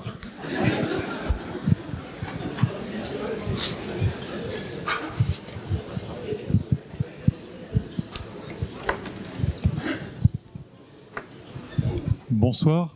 Merci beaucoup pour cette présentation vraiment passionnante et pour la façon dont vous communiquez sur ces recherches. C'est vraiment captivant. Moi, je voudrais parler d'une recherche qui est actuellement réalisée à côté de Cadarache, qui est le projet ITER, et qui fait en fait, qui a démarré dans les années 1980, je crois. Et donc l'objectif, c'est de produire voilà, de l'énergie. Et tout ça, enfin, ce projet-là, c'est le résultat justement de ces recherches que vous appelez recherches extrêmes. Et là, on touche à quelque chose qui pourrait peut-être un jour devenir réalité. Donc moi, j'aimerais savoir ce qu'il en est, en fait, parce qu'on n'en parle pas tellement dans les médias, bien que ce soit un projet exceptionnel. Et donc, moi, j'aimerais avoir votre opinion là-dessus, sur ce projet-là. Et, on est encore filmé là ou pas? Le projet, donc pour ceux qui connaissent peut-être pas bien, l'idée de ITER, c'est de faire comme le Soleil. Le Soleil produit de l'énergie. Pour produire de l'énergie, il ne fait pas comme une centrale nucléaire habituelle qui casse des atomes pour produire de l'énergie. Il assemble des atomes pour produire de l'énergie. Il fait de la fusion et pas de la fission. Notamment les atomes d'hydrogène qu'on va mettre ensemble, et ça vous crache beaucoup d'énergie. Et l'idée, c'est de contrôler ça en laboratoire parce qu'on aurait une sorte de centrale nucléaire hyper efficace sans avoir besoin d'uranium. Donc vous voyez, une sorte de rêve, et puis très puissant. Alors pour faire ça techniquement, parce que c'est quand même techniquement sublime, hein, ITER, il faut que vous montiez à la température du Soleil. Donc il faut monter à 10-15 millions de degrés. D'accord? Donc je ne vous ai pas parlé des températures les plus chaudes, mais on est dans les températures les plus chaudes en laboratoire. Alors le problème, c'est pas de monter à 15 millions de degrés, c'est dans quoi vous le mettez. Parce que vous voyez, il n'y a pas beaucoup de casseroles qui tient à 15 millions de degrés. C'est bête, hein, mais c'est vraiment ça, quoi. Faut pas que ça fonde. Donc l'astuce, c'est de le faire léviter, que ça touche surtout pas les murs. Donc, vous allez faire un plasma en fusion et vous allez le confiner avec des champs magnétiques pour qu'il flotte comme ça. Et vous allez l'exciter le plus possible. Et au bout d'un moment, il monte à 15 millions de degrés. Ça, ils savent le faire. Et l'espoir, c'est qu'à l'intérieur de ça, il y ait une réaction et puis que vous puissiez la contrôler et l'alimenter et produire de l'énergie. Et que ça soit une nouvelle source d'énergie qui pourrait résoudre plein de nos problèmes. Alors, donc maintenant, je passe dans la partie moins factuelle, mais plus mon opinion personnelle. Mon opinion personnelle, c'est que ça marche pas, que ça marche vraiment pas, qu'il y a des problèmes technologiques et scientifiques profonds depuis le début de ITER qui n'ont pas été résolus, et dont je vois pas de solution possible. C'est une opinion personnelle. Et tous les retards qu'ils accumulent les uns après les autres, parce que dans la communauté scientifique, on en parle beaucoup, il y a eu un article dans Nature il n'y a pas longtemps qui a redit qu'il y aurait 5 ans de retard, etc., font que c'est une manip de recherche, et en tant que manip de recherche, ils vont peut-être arriver à la fusion, à la contrôler et tout, mais pour dire que c'est une manip qui permettrait de faire une application pour nous produire de l'énergie, si par hasard ça marchait, et moi j'ai plein de bonnes raisons pour penser que ça ne marchera pas, mais si par hasard ça marchait, ça sera trop tard. C'est-à-dire que c'est une manip qui va peut-être marcher à 70 ans ou 100 ans, pour qu'elle soit efficace à l'échelle industrielle, si ça marchait. Et on n'a pas le temps. Et donc ce que j'aime pas dans ITER, c'est deux choses. Je trouve que c'est de la recherche formidable et de la science formidable. Ce que j'aime pas, c'est que ça engloutit quand même beaucoup d'argent en termes de recherche qui pourrait être utilisé peut-être si vraiment l'enjeu c'est l'énergie, sur des questions plus liées au nucléaire, etc., etc. Et c'est pas forcément le bon endroit où l'investir. Si on dit que c'est une manip de recherche, j'ai aucun problème, mais jamais ils mettront l'argent qu'ils mettent dedans actuellement. Et donc ça m'embête. D'autres trucs qui m'embêtent, c'est que c'est une bonne excuse pour les gens qui disent « vous inquiétez pas trop pour la crise énergétique actuelle, parce qu'il y a ITER qui arrive ». Parce que de toute façon, il n'arrive pas dans les bonnes échelles du temps de votre vivant et de mon vivant, à mon avis. Donc c'est une expérience qui m'embête parce qu'elle encourage un peu les technosolutionnistes, c'est-à-dire les gens qui vous disent « vous inquiétez pas, la physique, elle va vous résoudre la crise climatique », parce que ça, j'en crois pas un mot. Je pense que c'est trop tard, qu'il y a déjà trop d'inertie, et que donc il faut changer radicalement nos modes de vie, et que la physique, elle va pas nous aider beaucoup, elle va nous aider un petit peu. Et c'est pas à travers ITER que ça va nous aider. Et je trouve qu'il y a quand même beaucoup d'hypocrisie dans la communauté autour de ça, et autour de ce que les gens savent vraiment de ce que ITER. Je vous donne un exemple de problème technique, alors peut-être que les gens d'ITER vont me dire que je me trompe, mais le plasma en fusion crache des tas de particules en permanence, parce que c'est monstrueux. Ces particules vont dans les murs. Pour faire flotter le plasma, on doit utiliser des murs qui font flotter cet objet-là, donc qui créent des champs magnétiques avec des supraconducteurs. Donc ça, c'était ma spécialité, moi, quand j'étais jeune. Et les supraconducteurs, ça n'aime pas des particules qui leur rentrent dedans, et donc au bout d'un moment, ils arrêtent de marcher. Ils sont très sensibles aux défauts. On n'a absolument pas trouvé de supraconducteurs qui ne soient pas sensibles aux défauts et qui permettent de faire les murs. Donc moi, je ne sais pas comment fabriquer des murs qui résistent à une utilisation industrielle de ITER, et il n'y a même pas le début d'une idée de matériaux qui permettrait de résoudre ce problème. C'est pas comme s'il y en a un et il faut l'améliorer. Donc à titre personnel, je suis très sceptique sur le projet ITER, mais je serais ravi que les gens spécialistes des plasmas me disent que j'ai tort. À nouveau, je ne suis pas spécialiste des plasmas. J'ai plombé l'ambiance. Alors moi j'ai une question sur un point très précis de l'exposé, c'est si Marcus ne peut pas reproduire la bouboule, s'il se déconcentre, qu'est-ce qui se passe? C'est pire que ça en fait. Marcus il fait le job, et au pire on le refait une deuxième fois, une troisième fois, et voilà, on est dans le monde de la science, on a le temps long et on peut... Le problème qu'ils ont actuellement, c'est la Russie. C'est que tout s'est arrêté, tous les échanges se sont arrêtés, et qu'ils n'ont plus de poudre. Parce que je leur ai dit alors, maintenant qu'est-ce que vous faites? Alors ils avaient plein de projets, ils voulaient notamment fabriquer des étalons mais plus petits, notamment pour le monde de l'industrie, notamment le monde du médicament, où ils ont besoin d'étalons petits, talonnés, etc. Et trouver des techniques de fabrication plus simples que celles de Marcus pour que chacun puisse se fabriquer sa boule. Et il leur faut la matière première. Et donc vous vous souvenez, il vous faut Zelenogorsk, en particulier avec les centrifugeuses, il vous faut Saint-Pétersbourg avec la production de silicium pur, et ça actuellement c'est fini. Donc ils ont un petit stock sur lequel ils vivent, mais ils ont tout arrêté. Donc la géopolitique internationale, elle se rappelle violemment à nous quand on est dans des belles collaborations internationales où tout est heureux et tout est beau. Et à un moment donné, non, Poutine, ça nous met le truc par terre. Donc la science est aussi sensible à ça, même si on aimerait être en dehors de ça. Donc le problème numéro 1 actuellement, c'est pas Marcus, c'est Poutine.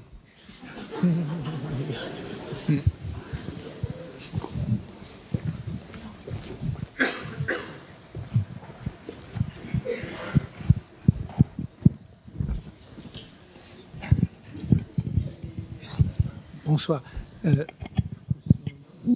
Bonsoir. Vous avez parlé dans les faits de 10 exposants moins 23. Est-ce qu'on peut faire un raccord avec le nombre d'Avogadro? Alors, le nombre d'Avogadro est caché dans tout ce que je vous ai raconté. En fait, les gens qui font la sphère, le titre de l'article, c'est « Définition du nombre d'Avogadro ». Ah. Eux, ils disent pas « on définit le kilo », ils disent « pour définir le kilo, on définit le nombre d'Avogadro ». Ce qui revient au même à la fin si vous avez la masse molaire de votre silicium. Et donc, en fait, derrière eux, et c'est cette expérience qui a permis de donner la nouvelle définition du nombre d'Avogadro. Si vous allez sur Wikipédia et que vous tapez nombre d'Avogadro, vous allez voir 6,02 distance 23. Et si vous regardez la source, c'est le Bureau international des poids et des mesures, à partir de ces expériences-là, qui a décidé une fois pour toutes que ça serait cette valeur-là. Donc vous tapez dans le 1000. Bonsoir. Bonsoir. Vous nous avez parlé ce soir d'expériences dont on connaît maintenant les résultats. Et moi, ma question, c'est quelle est l'expérience contemporaine dont on ne connaît pas encore les résultats et qui vous enthousiasme le plus? Toutes. Alors, toutes les expériences sur en gros, les modèles de l'univers, on n'a vraiment pas tout compris. Alors, pour vous donner une idée à quel point on n'a pas tout compris, les modèles de l'univers, d'inflation de l'univers et autres, font qu'il y a l'air d'avoir une masse cachée et une énergie cachée qui font en gros 95% de tout ce qu'on connaît. C'est quand même un peu fâcheux. Et cette masse cachée, on pense que c'est des particules qui auraient une masse infime, mais qu'on n'arriverait pas à mesurer. Et donc, il y a plein d'expériences qui essayent de mesurer ça. Alors là, c'est des vraies expériences extrêmes. Je pourrais faire un deuxième bouquin entier là-dessus. Les types, ils vont dans des souterrains, dans des mines, faire des trucs incroyables ou sous l'océan et tout, pour essayer de détecter ces particules infimes qui traversent la Terre, mais qu'on peut arriver à piéger peut-être de temps en temps à travers des effets indirects. Par exemple, une expérience incroyable qui se fait sous l'océan avec plein de capteurs qu'ils ont récemment, ils disent qu'ils ont réussi à avoir des résultats. Il y en a une autre dans une mine au Japon, je crois. Et là, pareil, c'est des trucs de l'extrême, mais enterrés, en général. Et elles me font vraiment marrer, celles-là. Alors, c'est des expériences énormes. Moi, pour dire le vrai, mon cœur, il va surtout aux expériences à taille humaine. Moi, j'adore les expériences à petite échelle, mais qui posent des questions aussi sophistiquées. Et par exemple, un des grands mystères sur lesquels moi j'ai travaillé et que j'ai pas résolu, c'est pourquoi les supraconducteurs flottent dans une espèce de galette noire qui marche hyper bien, qui flotte au-dessus des mants et on comprend pas pourquoi. Ça fait 30 ans qu'on bosse dessus comme des fous et qu'on comprend pas pourquoi. Et pour moi, c'est une des expériences les plus intéressantes. Mais on n'a pas beaucoup besoin de faire des expériences de l'extrême. Là, c'est plutôt une intelligence de l'extrême qu'il faut, ou comparer plein de résultats de plein de techniques différentes. Et puis moi, j'aime beaucoup les expériences où les gens développent un nouvel outil. Là, je vous en ai pas trop parlé, il y a peut-être les enclumes diamants, mais il y en a... Alors par exemple, vous avez raté les mesures les plus courtes, mais il y a tout un nouveau champ de la recherche maintenant où on sait voir avec des sortes de caméras à l'échelle atomique, à des échelles de temps qu'on n'avait même pas idée qu'on pourrait voir un jour. Et soudain, on commence à voir des trucs dans les atomes qu'on ne voyait pas avant. Et donc le champ des mesures ultra courtes, moi, il me fait vraiment marrer et j'adore. Il y a des gens qui font ça aussi dans le monde médical. Il y a des gens qui ont inventé une caméra qui filme à 100 millions de milliards d'images par seconde. Elle sert vraiment à rien parce que tout est immobile à cette vitesse-là. Mais ils arrivent à voir la lumière bouger, par exemple. Ils font des trucs incroyables. Et j'aime beaucoup quand le champ de la physique invente des outils complètement hallucinants qu'après on retrouve, par exemple, dans le champ de la médecine. Et ça, il y a plein de trucs actuellement dans les labos autour de ça.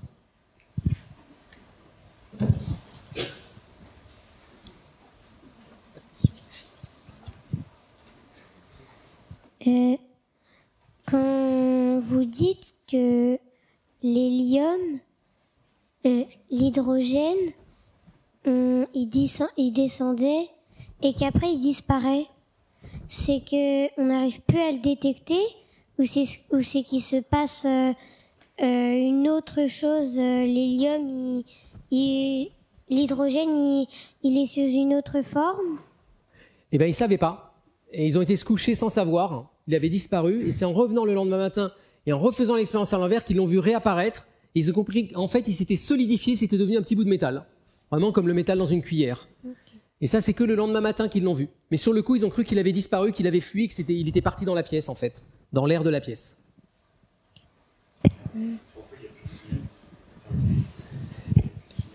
Ah, on voit plus de signal parce que c'est une mesure infrarouge. C'est subtil, mais en gros, on est en train de voir de la réflectivité infrarouge sur un matériau, et quand c'est un métal, le signal tombe à zéro par rapport à quand c'est du gaz. C'est pas hyper convaincant, ma réponse. Dans quelle catégorie mettons les recherches et aboutissements pour aller sur Mars, Jupiter, Saturne et tout ça? C'est un débat au sein des scientifiques. Il y en a qui disent que ce n'est pas des recherches. Quand on était sur la Lune, c'est un exploit d'ingénierie merveilleux, c'est un exploit humain merveilleux. On n'a pas appris énormément scientifiquement en allant sur la Lune. Il y a beaucoup d'astrophysiciennes et d'astrophysiciens qui défendent le point de vue de dire mais non, il vaut mieux observer les choses à distance. On va voir des choses incroyables, par exemple avec les nouveaux télescopes, avec le James Webb Télescope. Mais vraiment, envoyer une mission qui, à nouveau, c'est des jeux de vases communicants, qui va coûter un argent et un effort technologique incroyable juste pour dire « Ah, vous avez vu, on a réussi à marcher sur la Lune », finalement, ça ne sert pas à grand-chose. Du point de vue de la science, je ne suis pas sûr que d'aller sur les astres physiquement, ça serve à grand-chose. Ce qui sert, c'est d'envoyer des sondes qui vont aller prendre des échantillons et les ramener. Là, je ne sais pas si vous avez vu, mais récemment, il y a le rover sur Mars qui vient de découvrir un petit machin où on se demande s'il y aurait de la vie ou pas, ou une trace d'anciens trucs de vie. Ils ont creusé des échantillons. Et là, notre rêve, c'est qu'ils puissent ramener des échantillons et que les gens ici les étudient dans les laboratoires.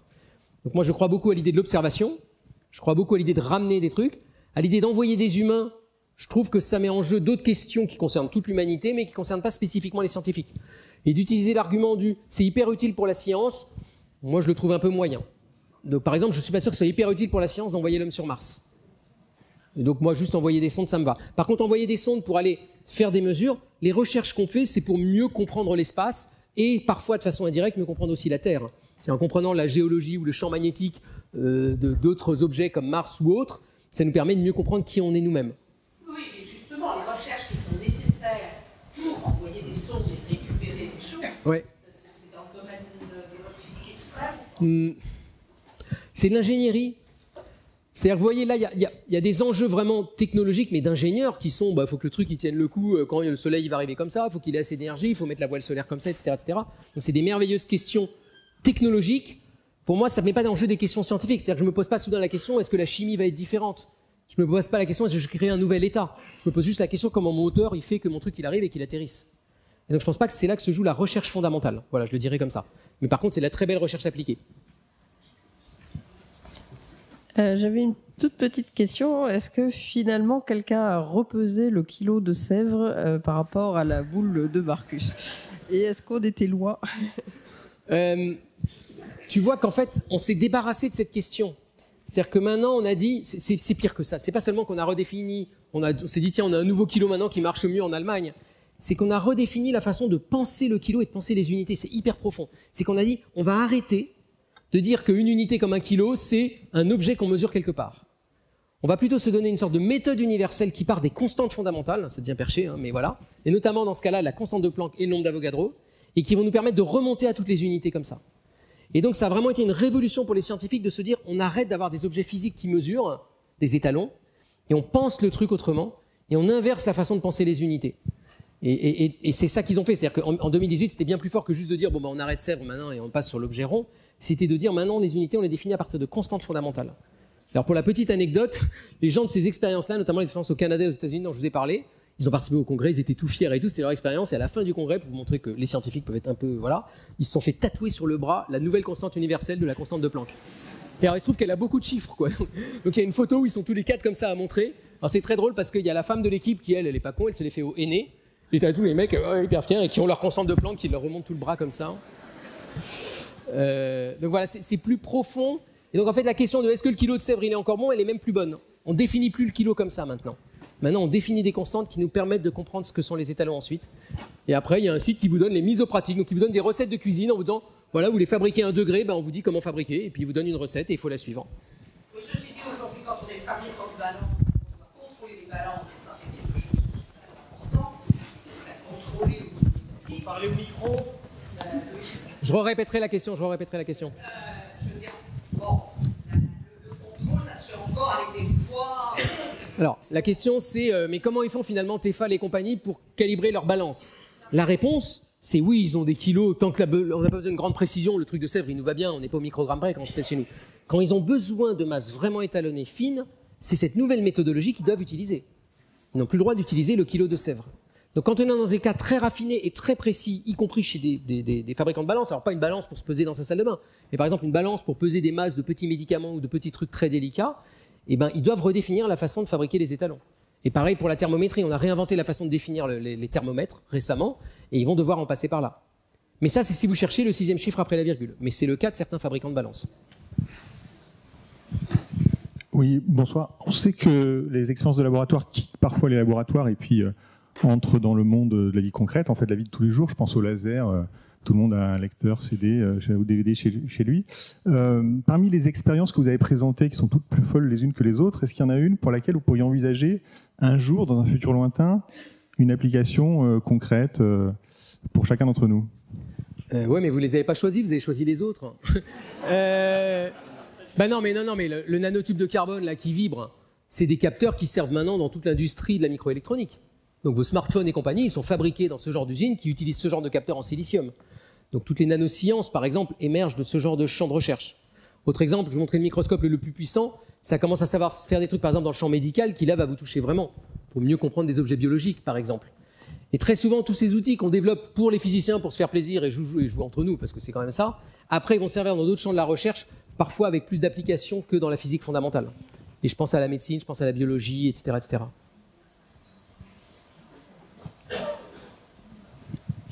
Les deux dernières que j'ai vues.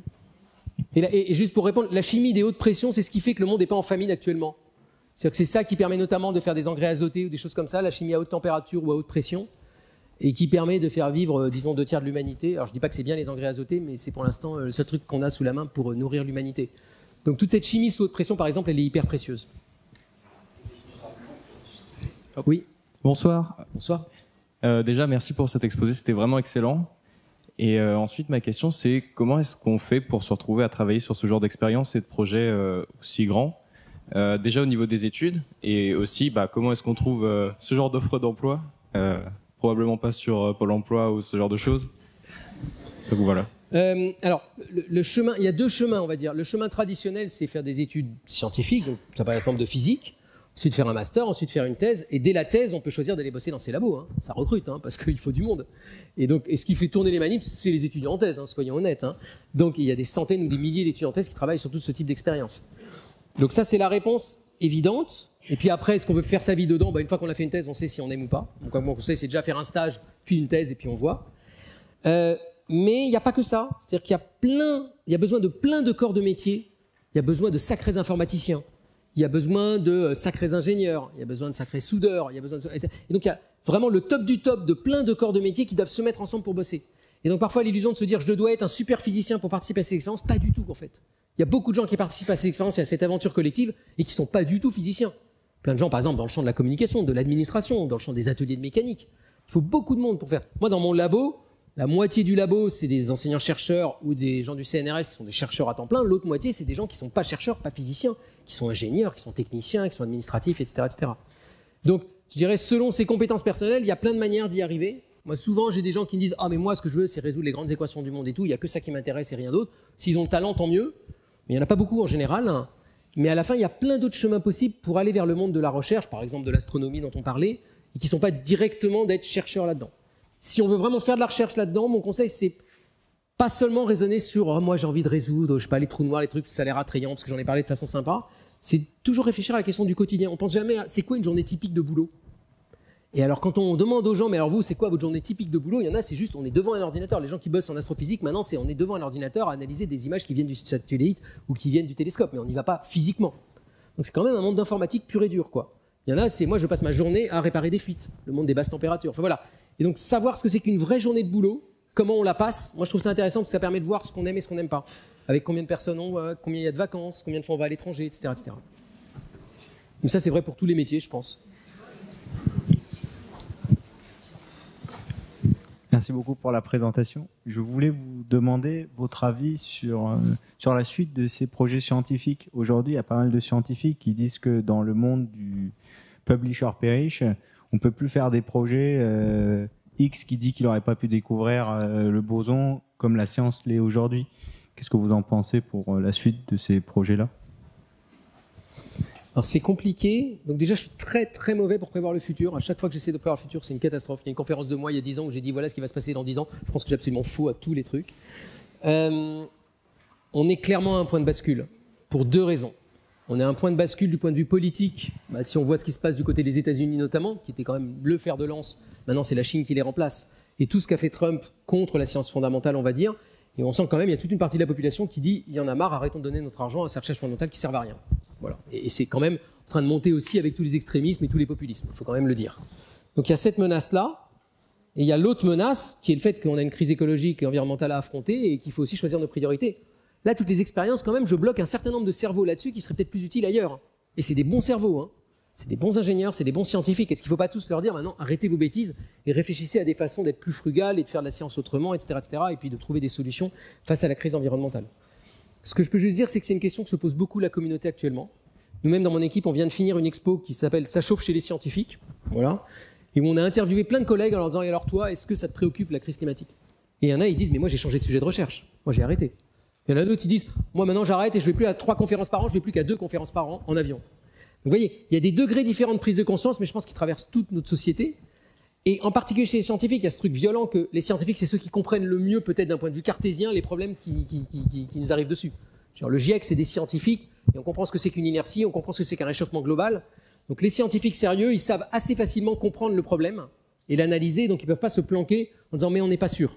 Ils sont sûrs. Et ils ont aussi un devoir d'être exemplaires aussi vis-à-vis du reste de la société. C'est-à-dire que la société, elle a bon dos de dire « attendez, les scientifiques connaissent le mieux le truc, ils font aucun effort, pourquoi est-ce que nous on ferait des efforts ?» Et donc voilà, c'est compliqué. Il y a des gens qui disent « il faut arrêter ces bêtises-là, il faut se concentrer sur des recherches plus frugales, qui coûtent moins de CO2 et qui aussi pourraient aider à mieux traiter la question du CO2. » Et il y en a qui disent « il faut continuer pour la beauté du geste ». Moi je dis juste qu'il y a les deux opinions qui s'affrontent actuellement et moi je ne sais pas bien où je me place. J'arrête pas de changer tous les jours en fait. Mais j'hésite. Si je reviens dans 10 ans, parce que j'étais là il y a 10 ans, donc si je reviens dans 10 ans, j'aurais peut-être encore changé d'avis. Donc sur cette question très ouverte, on vous souhaite une bonne soirée. On vous remercie d'être venus si nombreux et merci Julien Bobroff d'être venu. Merci.